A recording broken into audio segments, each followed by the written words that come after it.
Welcome to LuvLiNes.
Alright, kompleto na ingredients.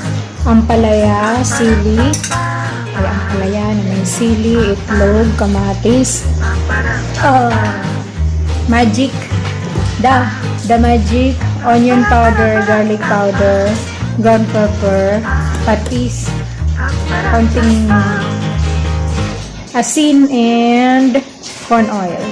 Magic. Alright. Let's start cooking!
ginataan. Ampalaya ni Mia. Let's eat ampalaya. Na may sili, may itlog, kamatis, and many more. Isa na sa tasa, lahat ito kaya kong gawin, ngunit di kaya sabihin. Mangino ang kawali. So yan, simple recipe ngayong tagulan. Yan, vitamins, rich in vitamins, minerals, may itlog with vitamin A, and many more.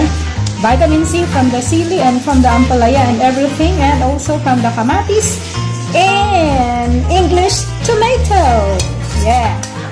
Ampalaya, tomato, green pepper, eggs, tatlong itlog. Alright, so that's it.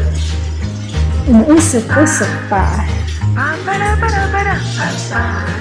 Ay. Cooking while singing while cooking para masarap daw ang ulam. So, how is it? Ampalaya. That's ampalaya, bitter melon, sauteed in corn oil with garlic powder, onion powder, brown pepper powder, brown black pepper, green pepper, ampalaya, bitter gourd, tomato, and of course, some eggs, and I think that was 2 tablespoons of corn oil. That's all. Thank you so much. This is LuvLiNes. Have a good day and LuvLiNes. So that's all for now. Thank you so much for watching. Once again, this is LuvLiNes.